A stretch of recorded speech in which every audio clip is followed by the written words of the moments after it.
Bismillahirrahmanirrahim. Assalamualaikum warahmatullahi wabarakatuh. Kami dari kelompok 4 akan mempresentasikan koperasi produsen yang beranggotakan Ahmad Nur Rohim, Suhendi, Abinaya Raffi, dan Abdul Farhan. Pengertian pertama, koperasi produsen yaitu koperasi yang membeli bahan baku, mengolahnya hingga menjadi produk jadi yang siap pakai dan menjualnya kepada konsumen yang membutuhkannya. Pengertian kedua, koperasi produsen adalah koperasi yang anggotanya para produsen barang atau jasa dan memiliki rumah tangga usaha.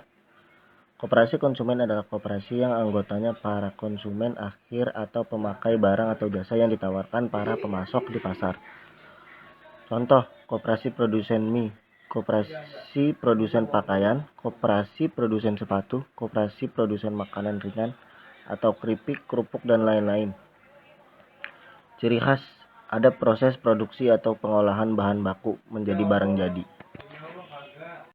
Lanjut ke fungsi utama koperasi produsen, yaitu menjembatani antara produsen bahan baku tertentu dan konsumen yang membutuhkan produk jadi siap pakai. Menjadi tempat pertemuan antara produsen bahan baku dengan konsumen barang jadi secara langsung ataupun tidak langsung. Berikut merupakan aktivitas koperasi produsen. Koperasi produsen menjual barangnya kepada konsumen barang jadi. Kemudian konsumen barang jadi menerima uang dari koperasi produsen. Kemudian koperasi produsen membayar produsen bahan baku. Produsen bahan baku membeli koperasi produsen kepada koperasi produsen. Jenis persediaan di koperasi produsen. Pertama, persediaan bahan baku. Kedua, persediaan barang dalam proses. Ketiga, persediaan barang jadi. Jenis biaya. Biaya dikelompokkan menjadi beberapa kelompok menurut manfaatnya. Yang pertama, biaya bahan baku, yaitu biaya yang dikeluarkan untuk membeli bahan baku untuk menghasilkan suatu produk jadi. Yang kedua, biaya tenaga kerja langsung, yaitu biaya yang dikeluarkan untuk membayar pekerja dan terlibat langsung dalam proses produksi.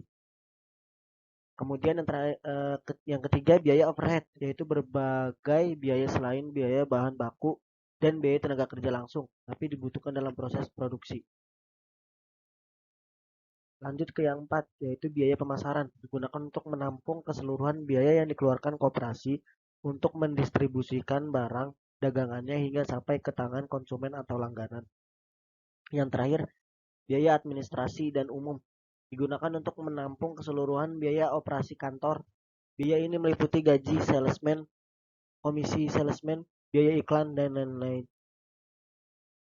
Biaya overhead, biaya bahan penolong atau bahan tidak langsung, yaitu bahan tambahan yang dibutuhkan untuk menghasilkan produk jadi. Contoh, kancing untuk pakaian, paku, dan cat untuk meja tulis, lem kulit untuk sepatu, dan lain-lain. Biaya tenaga kerja penolong, pekerja yang dibutuhkan dalam proses pembuatan produk jadi tapi tidak terlibat langsung. Contoh, mandor, satpam pabrik, dan lain-lain.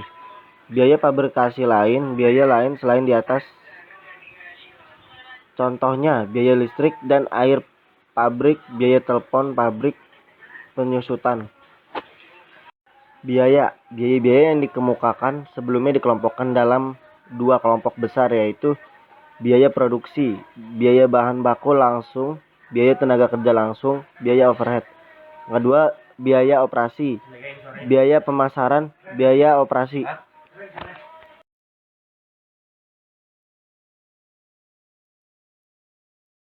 Arus biaya seperti kurva di atas, yaitu gabungan dari biaya bahan baku, biaya tenaga kerja langsung, dan biaya overhead akan membentuk biaya produksi. Jika ketiga komponen biaya tersebut belum mencakup 100% dari kebutuhan biaya produksi per unit produk atau output, maka gabungan ketiga biaya tersebut akan membentuk persediaan barang dalam proses. Jika telah mencapai 100%, maka akan membentuk barang jadi. Profil koperasi produsen. Primkopti atau Primer Koperasi Produsen Tempe Tahu Indonesia, Bogor. Primkopti merupakan sebuah perkumpulan koperasi yang merupakan wadah satu-satunya untuk menghimpun dan menggerakkan daya kreasi dan potensi, serta membina produsen pengolah bahan makanan dari kedelai yang terdiri dari pengrajin tempe, tahu, dan makanan sejenisnya yang berada di wilayah Bogor, yang terdiri dari 980 pengrajin. Koperasi ini memiliki moto solidaritas dan loyalitas. Koperasi adalah solidaritas dan loyalitas Primkopti. Solidaritas dan loyalitas Primkopti adalah solidaritas dan loyalitas terhadap negara. Primkopti berfungsi untuk membangun dan mengembangkan potensi dan kemampuan ekonomi anggota khususnya dan masyarakat pada umumnya untuk meningkatkan kesejahteraan ekonomi dan sosial. Primkopti berperan sebagai satu, secara aktif dalam upaya mempertinggi kualitas kehidupan manusia dan masyarakat. Kemudian, memperkokoh perekonomian rakyat sebagai dasar kekuatan ketahanan perekonomian nasional dan koperasi sebagai soko gurunya. Dan terakhir, berusaha mewujudkan dan mengembangkan perekonomian nasional yang merupakan usaha bersama berlandaskan atas asas kekeluargaan dan demokrasi ekonomi. Baik, berikut merupakan gedung dari Primkopti. Lanjut ke jasa atau layanan yang diberikan kepada anggota. Yang pertama, penyediaan kacang kedelai bagi pengrajin tempe, tahu, susu, kedelai, dan lain-lain. Yang kedua, menyediakan peralatan produksi bagi pengrajin tempe, tahu seperti mesin pemecah kedelai, dan lain-lain. Yang ketiga, menyediakan jasa angkutan barang. Kemudian Primkopti Bogor juga membangun Rumah Tempe Indonesia atau RTI yang merupakan pabrik Primkopti percontohan yang memiliki standar HACCP dalam pembangunan RTI Kopti Bogor, bekerjasama dengan Forum Tempe Indonesia dan Mercycorps dan didanai oleh FKS Multi Agro dan PT Antam Persero. Kemudian ini merupakan alat-alat dari pengrajin tempe yang dilihat dan kedelai. Ini merupakan peralatan pengolahan tempe di Primkopti. Jadi dari gambar yang dapat kita lihat, gambar tersebut merupakan salah satu kegiatan Primkopti, yaitu pengolahan kedelai.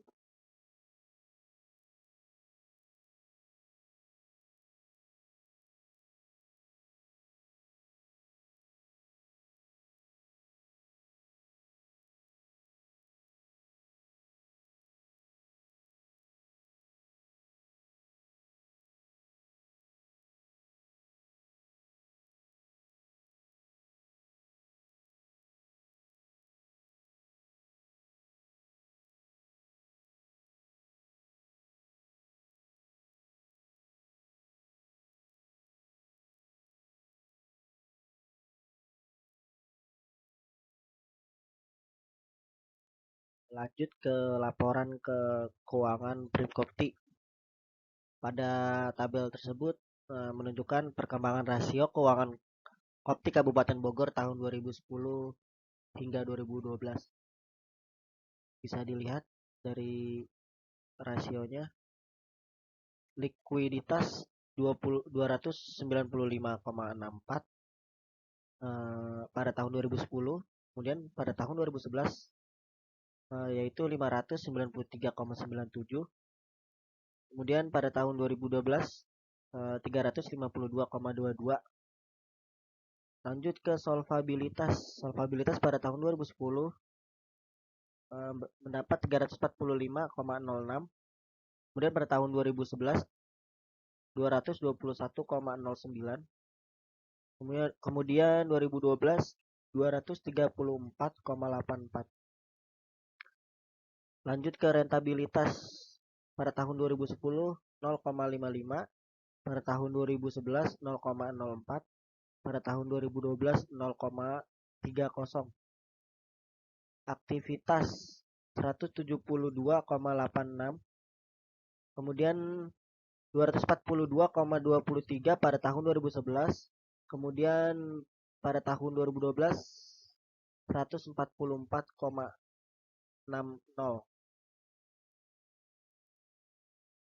Kemudian pada tabel 4, pendapatan Kopti Kabupaten Bogor tahun 2010 hingga 2012 dengan uraian penjualan kedelai, penjualan bahan pembantu, sewa tempat, angkutan barang, penjualan alat produksi, dan lain-lain.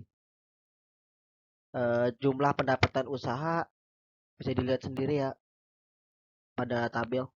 Kemudian pertumbuhannya bisa dilihat sendiri.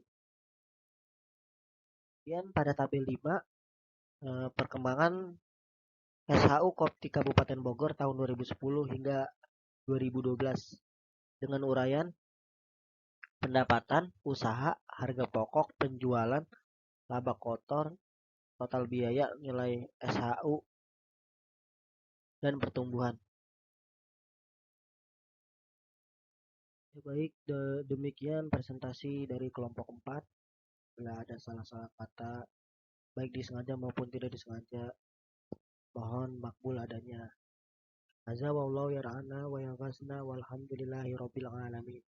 Assalamualaikum warahmatullahi wabarakatuh.